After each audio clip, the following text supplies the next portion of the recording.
sinner saved by grace. According to the grace of God, we all be doomed. We all be doomed. Turning your Bibles to Matthew chapter number 9 this morning. Matthew chapter number 9. You say, why? Did you take the offering? Number Oh, 4 p.m. don't on worry. 30. We'll take That it. one, over that one. We'll receive it. To a class one time, That's a but scary people say, don't ever say you're going to take it. You're just going to receive it. Okay. But you know what? We might have to take it. That's good idea. Solid turn. Hopefully, give it a cheerful giver. Matthew chapter number 9. We're talking about harvest time. It's our new theme for this month. It's in the bulletin across the top. Yeah, Matthew 9:37. That's our theme for the month. So Sunday morning messages will probably be that one, be around that, unless God leads me in a different direction. We have a message tonight that I think will bless your heart. We have a message next. Brother Frank Martinez will be preaching tonight. He's in our junior church, taking care of the juniors today.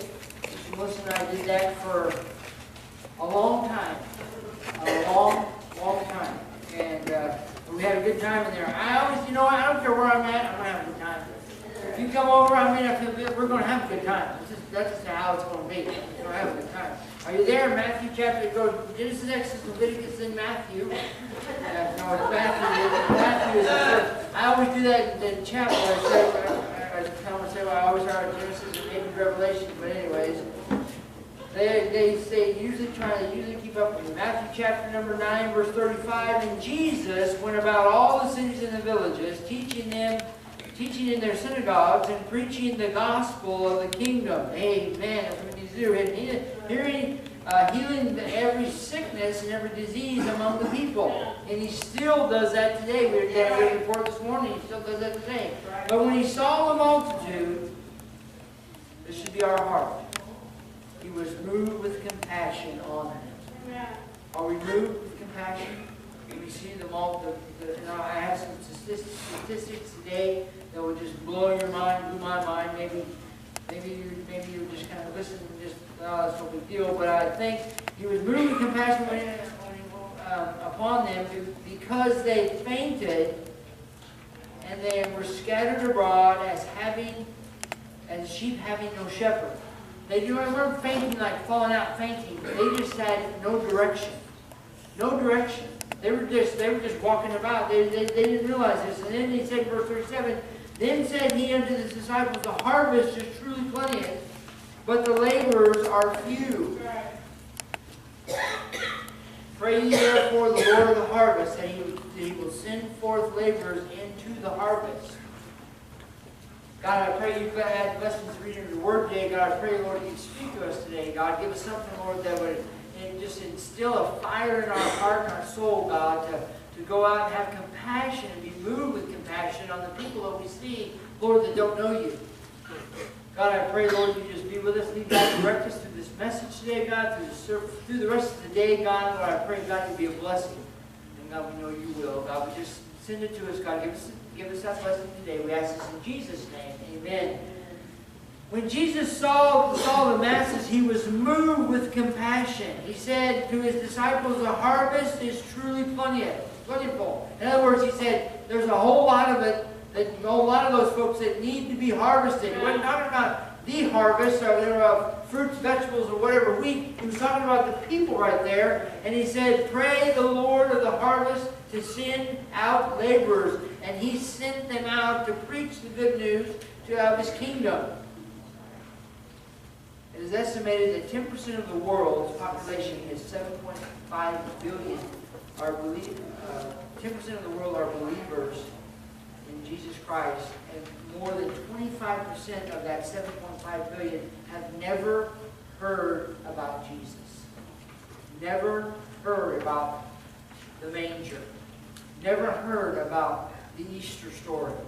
Never heard that there was a man that walked among men, that healed the sick and that saved souls and that offered the gospel, the good news. They never heard about it. And you know what? Some of those 25% are right in our neighborhoods, in our city, in our county, in this state. Have never heard. I come across more and more people every day that have never been to church for any reason. Never been to church for a wedding, never been to church for a funeral. They've never stepped inside of a church. They drive by or they went by a church and they say, you know, what actually goes on? I said, well, you know what, it's a good time, it's a big old party. Come and join us. And then, boy, are they let down. They come in and it seems like everybody's dead. Not in this church, but other churches. Well, this morning we're going to talk about the harvest time. The first thing is the harvest. To many of us, harvest time is a little concern. You may be a farmer, but most of us in here aren't farmers. Because in our complex life, we are far removed from the actual production of the food supplies. For the Hebrew people, as for those in the agricultural district today, a harvest was the most important season. The most important season. Brother Richard and I went to Home Depot last week, and we were procuring a cabinet for the nursery. And I said, there was a fellow at the wagon that has, what did I say, 5,000 acres of almonds. Brother Richard, coming up, used to work for Grimway Farms, he said, 5,000 acres? And I said, yeah. So he figured it up. He said, that guy makes $25 million on the harvest. If almonds are $2, you know, a bag or whatever, sell for $2 a pound. He figured out how many acres. I said, 25 million. And I said, plus the guy also talked about, he didn't say how much he needed. He said the harvest was good to him this year. How many of you can live on $25 million? Raise your hand. Would that help you? Would that help you through this month? Well, the month's over. Well, we're starting a new month. Would you be able to make up this month? I think I would. If I had $25 million, Brother Bob, you know what I'd do? I'd sit up all night and look at it. I'd just look at it. Just bring it here. We're just going to look at it. We're going to hold hands and sing Kumbaya. I don't know what I'd do. I would be beside myself about it if I had. But anyways, plus he has grapes. And I don't know how many grapes he has. And he also had something else. Grapes. Oh yeah, pistachios. I like pistachios. But I'm thinking they're not the good fat. Probably the bad fat. If you have a few, 2 or 3, I want a bag, a like 5-pound bag. I'll sit there, and you know, I remember when I was a kid, Dad would always get those ones that were red. I don't know why they made them red, but my fingers and around the edges of my mouth would be red. You know, because I put them in my mouth and pop them open, and you know, like sunflower seeds. But anyways, I was just thinking, I said, I was in awe. We went to Delano, the Home Depot in Delano. I was just in awe. I said, can you imagine that? I said, Brother Richard, could you handle $25 million? And he just looked at me and said, I don't know.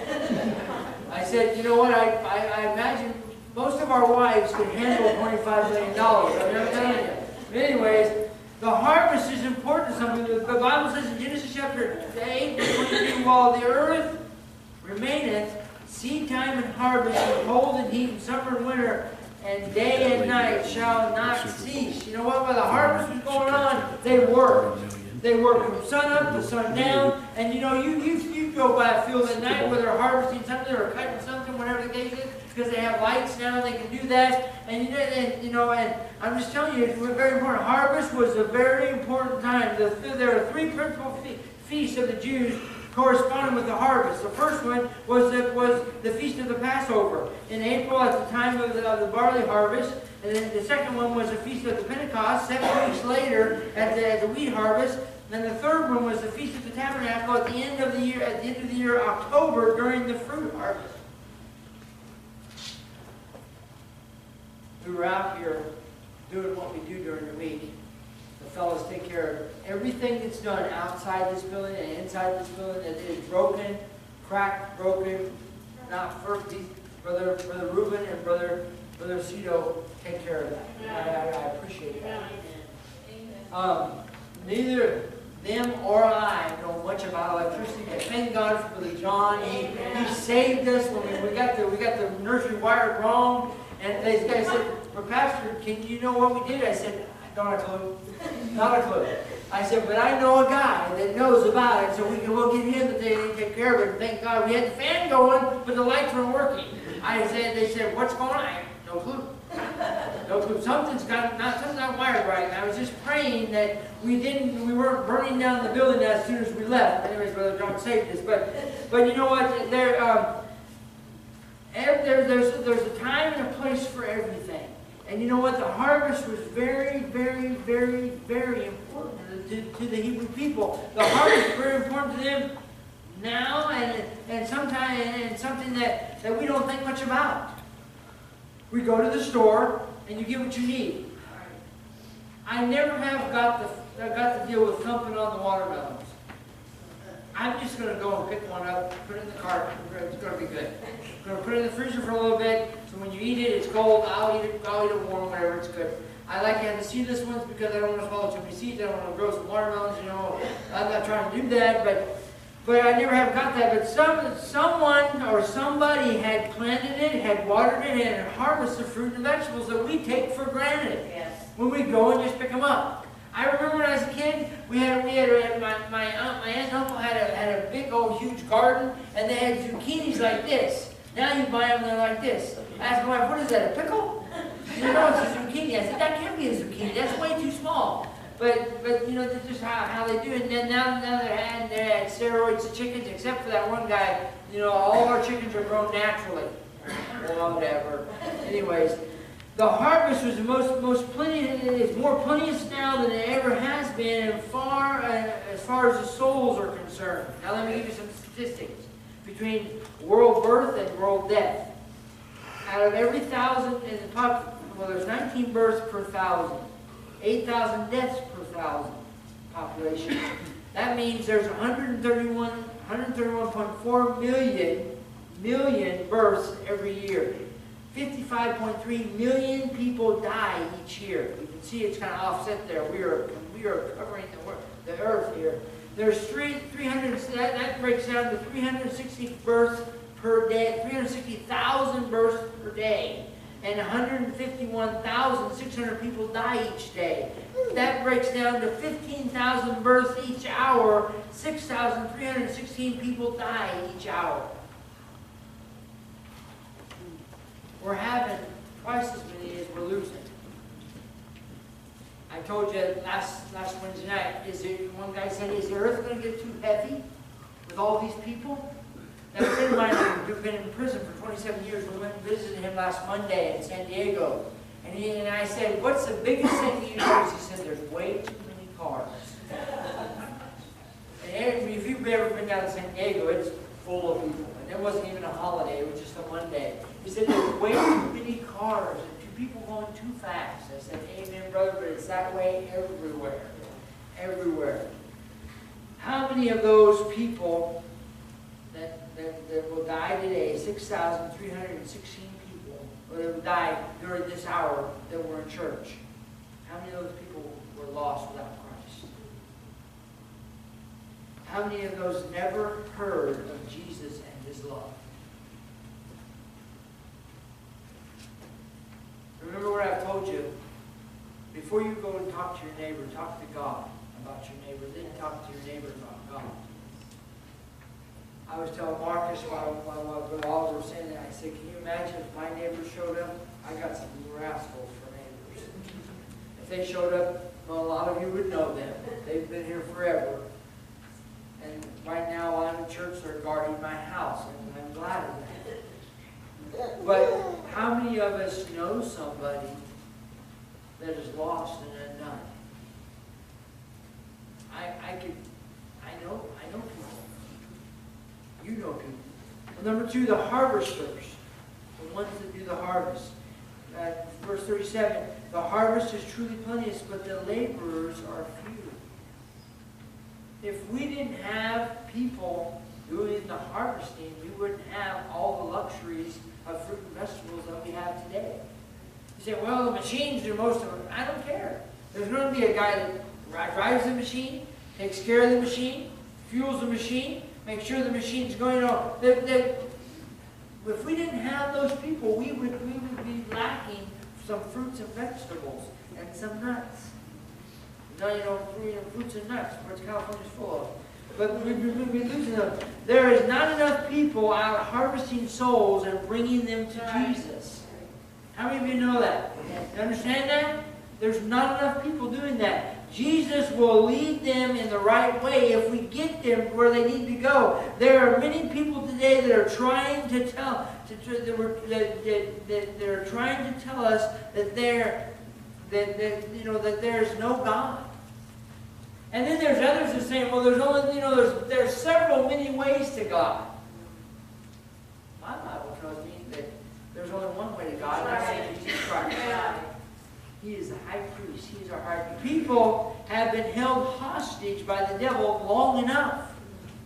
He has a ransom. He wants to be paid for them. But you know what? Jesus paid that ransom upon the cross, so they no longer need to be held hostage. We need to be rescuing the perishing, caring for the dying, because you know what? They're outside of these walls. If we're going to fight, if we're going to reach the lost, we're going to have to go to the lost.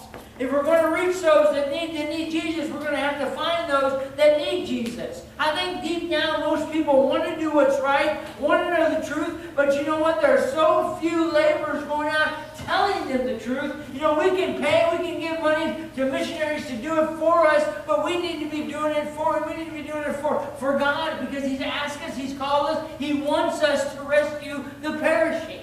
Amen. Maybe I'm just hearing a couple more. I'm not mad at you today, but I'm just, it's frustrating when we know people that are dying and we won't say a thing to them. Pastor Long always used to say, where are you going to run to? Hell number 2? If they get mad at you, they're going to end up in hell. No, you know what? Just, I think if you go to a person and you're concerned about their soul, you're concerned about where they're going to spend eternity, and you're serious about it, they're going to receive it and not going to turn, not going to turn a deaf ear to it.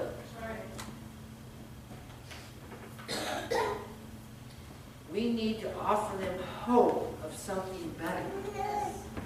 If they think that this is hell on earth, or that they're in hell right now, we need to offer them some hope that it is going to get better. When we leave this life and we end up, I was talking to the guys about a program I caught this morning about 3 o'clock. I woke up, the whole story, and it was about a guy that was a Mormon guy. His name was Warren something. And he had about 300 or 400 people in his congregation. And he took away TVs, radios, internet, no magazines, no books. He took away their dogs and shot them. He had these people under his thumb. And you know what he would say? Today God told me, and they just lap it up. I asked the guys this morning in class, I said, you know what, if I got up there and said that God told me some of the crazy stuff that guy would, you know what that guy would do? Today God told me that Jesse's daughter is going to be my new wife. And that, they're older than his daughter. And that girl would come out of the crowd, maybe 14, 15 years old, and that'd be his new wife. He already had, I think, 6 or 7 wives. And I thought to myself, how does a guy spreading lies, not even reading the Bible, not getting this out of the Bible, and he's getting so many, that building was packed full of people that lived on a compound that thought that this guy was the prophet. The Bible said that many will come and say that they're the prophet, and they're not. They're wolves in sheep's clothing. Right. And these people, and I know it was a show and whatnot, but it was a true story, based on a true story, and this guy went to prison for the rest of his life because they busted him for having these wives that were under the age and all that good stuff. I was thinking to myself, then in the crowd he mentioned 7 names, and these men stood up. He said, you are apostates because you don't follow me completely, so you will be taken away from your family will be given to another family, and you will be, kicked out of the group. I was thinking to myself, the first question I'd ask him is, who told you you were the prophet? Well, God told me. any of us. I wouldn't just lay down and play dead and act like, you know, like I was going to believe this guy. I mean, he was a secret. Even the Bible said by their smooth talk and their swift speaking, they will deceive the hearts of the simple. You are better than that. If I told you this morning I am the prophet and I have a word from God, you'd probably be like, oh, yeah, right. You're not the prophet. You're not the prophet. You know what? But I can't understand why people, and you've heard of them, the Jim Jones group, and you know, the Waco, Texas group, these people just believe something. The Bible says that God has sent them an delusion so they will believe a lie because they have rejected Him time and time and time again.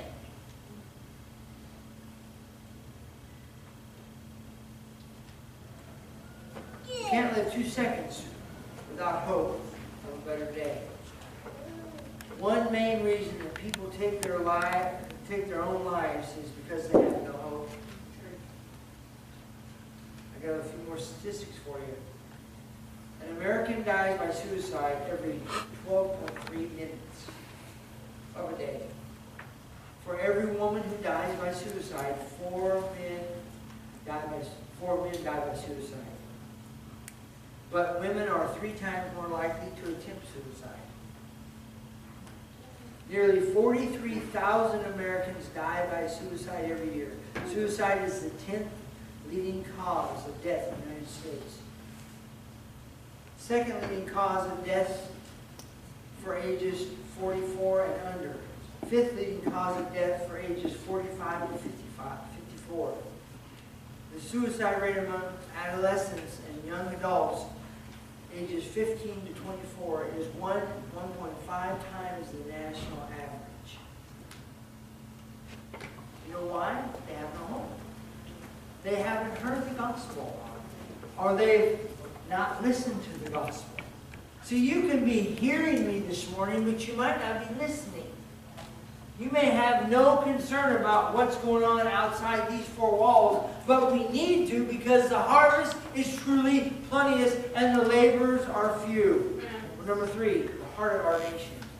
Sadly, only 28% of younger Americans between the ages of 23 and 37 attend church. Other generations range between 43 and 52%. This is significant. This is a significant drop in generational attendance and a large reason why many churches are seeing a decline in their attendance. It's just not important. People don't see the importance of following up. Basically, new young members are few and far between. The cause is because churches are having a hard time changing with the needs of younger generation. You get our bulletin, our prayer list. On the left side of our prayer list is all the things that we try and do to reach all the ages. We try and make it to where we can reach, there's something for everyone. And you know, the thing is, I told the guys when they took over the teen group, I said, you know what? Have it on the last Friday or last Saturday of every month. If they don't show, it's not your problem. You had it. You had it for them. But I said, the worst thing you want to do is have something and pump it all up and then cancel it. I said, if you can do something besides cancel it, do something else. Get something else going. I said, the last thing you want to do is cancel it because you know you cancel it 1 or 2 times and it will not be important to you, so therefore it won't be important to them. If I told the kids in junior church, Sister Melissa and I were in there, if we tell them something, we were going to do it. We had candy every day. We had candy canes we bought at Walmart, and we were still giving those bad boys away in February. But every day somebody walked out with a candy cane in February. I'm telling you, we got what we could, and because you know what I said, there's going to be a quiet row. You're going to get 2 candy canes, woo-hoo, and the rest of you are going to walk out here with 1 candy cane, woo-hoo, and hopefully it'll still be the wrapper. Hopefully it'll still look like a candy cane, not a mashed up piece of peppermint candy. But you know what I told them? I made my mind. If we're going to tell them, we're going to do it. You know what? If you're going to tell your kids something, make sure that you do it. If you can't do it, do something else instead. We're going to Disneyland this summer. Well, if you can't go to Disneyland this summer, you should do something. You know, you just don't just leave them out there because you know what? It won't take very many times, Mom and Dad, but they'll think that you're just blowing smoke. That right there. good. I don't care if you like it or not. The cause, oh wait. You have all heard the saying, if we go, they will show. Well, it works both ways. If we don't go, they won't show. Church statistics show that 47% of unchurched Americans are open to thinking about a new church based on a friend's invite. Sister Judy didn't know my message. She said, how many were invited by somebody? Several hands went up. If you would not have been invited by that person, you might not be in church this morning. This shouldn't be too surprising considering the social networking age. We have Facebook, Snapchat, Instagram, Autogram, Monsgram. I don't know, all those crazy things we have. I don't get involved in them and take too much time, but you know what I'm talking about. Church statistics show that 47%, I told you that, Sunday services are usually the starting point for new members, but now many people aren't interested in starting their journey with a church on Sunday morning or Sunday evening. Instead, 57% of churchless Americans would prefer a different introduction. Special events are key to drawing new members and introducing them to your family, that is your church family. Look at society now and think about it 30 years ago. 30 years ago, I was 18. There was never a question where we were going to go on Sunday morning between 9 and noon. On Sunday night, it used to be at 7:30. Whoa. Now we come here at 6 and we're out by 7 o'clock usually, maybe a little bit over, depending on the preacher. You never know. But we never had to ask, are we going to church this Sunday? We just knew. Are we going to church on Wednesday night? We just knew. We never asked about it. Just think back how things were then. And that's not that long ago. Much has changed since then, though, because of the electronic age. But has your church changed at all? Some churches, a lot of churches, still sing with the hymnals. We got away from that because Dad's thought was you're looking at the book and you can't hear, people just can't hear them sing. Now you're looking up at the screen and you're singing. You don't have to fumble through a book to try to find the page. You say, well, why do we still have books there? Well, we're not going to burn them. We're going to keep them. But we bought them. But you see, I told him, I said, you know what? We're killing a dead horse here. We need to change. We need to go. We need to move with the times. Not change our message, but change the way we do things. And we have changed it this last month, the last couple of weeks. We've changed it because we want to do a more streamlined type of thing. And I like it. I like to have my ducks in a row. Look at society, how it is today. A shocking 85% of U.S. churches are either declining or plateauing. 85% of U.S. churches declining or plateauing. A large part of this is the need for churches to adapt to a changing world. Church members might leave one church and then go to another church because of modern preaching style or maybe community involvement. Bringing your church and your church family into not just the present, but the future is vital to overcoming the plateauing effect. Number 4, the hand of God. 1 Peter chapter 5, verse 6. Humble yourselves, therefore, under the mighty hand of God, that He might exalt you in due time. We're not going to follow we are going to follow what saith the Word of God. I'm not going to modernize it and just to get the people. The message is still the same. It hasn't changed. You must be born again. Right. I'm not going to tell you things that make you feel all warm and fuzzy inside. You know what? There may be some things that are kind of humorous, but I'm not going to water it down. I'm not going to beat around the bush. I'm going to tell you what thus saith the Word of God. And because you know what? Most people want to hear the truth. Most people want to know the truth, so then they can kind of measure themselves of where they are as far as the truth is concerned. The average person wants to know the truth of how to receive blessings from God. Hypocrisy is the last thing that anybody wants.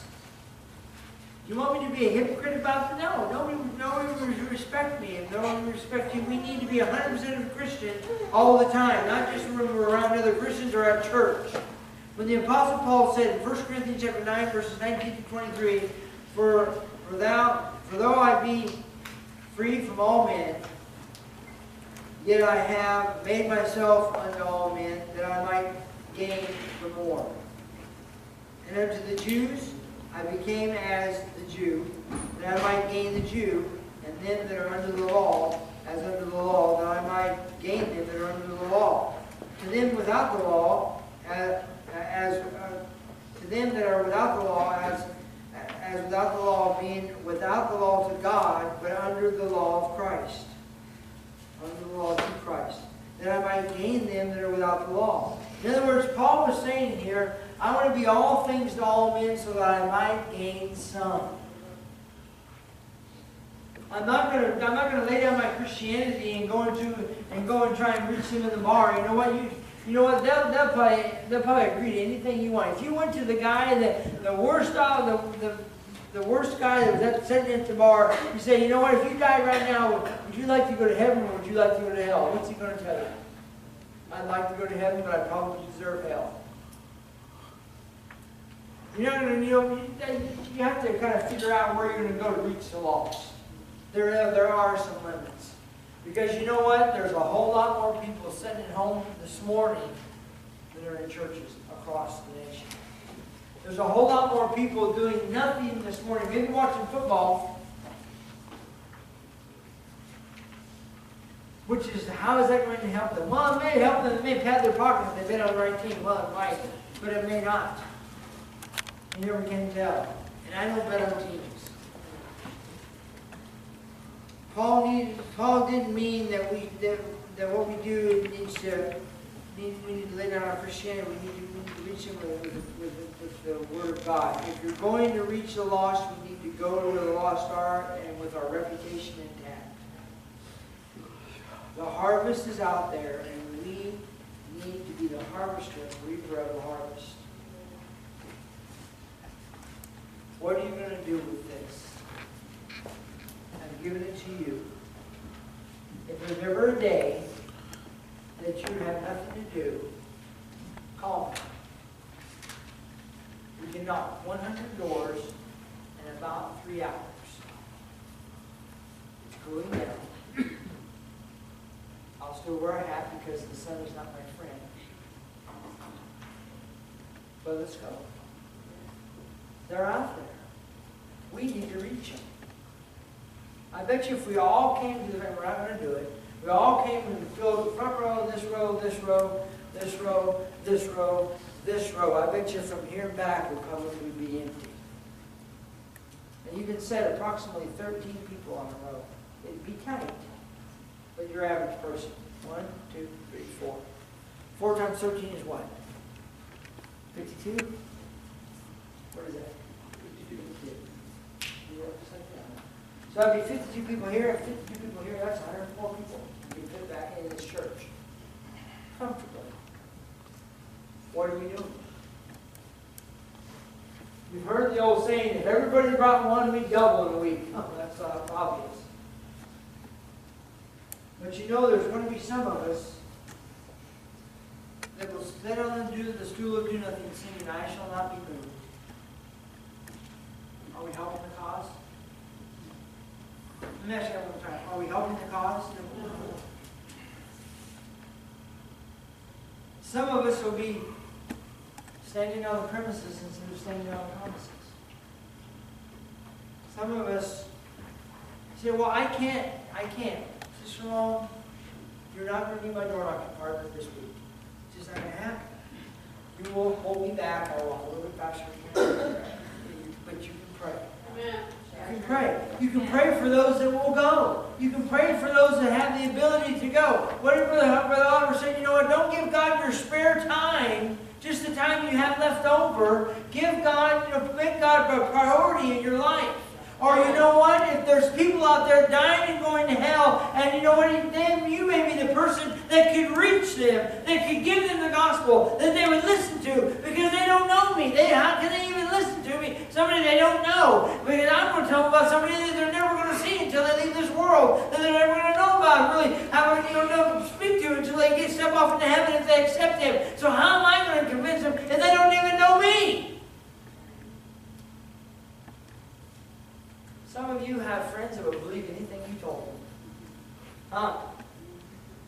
Oliver will believe anything I told him. Yeah, it just depends on what day it is. But you know what? There's many of you that know people that would come. They're just waiting for you to invite them. That's the honest God truth. They're waiting because then you know what? They like to be around you. Because you have the love of the Lord in your life and in your heart, and they want to have what you have, but they don't know how to get it. Invite them. It won't be me. It'll be the Holy Spirit. It'll be God speaking to them. Let's stand together.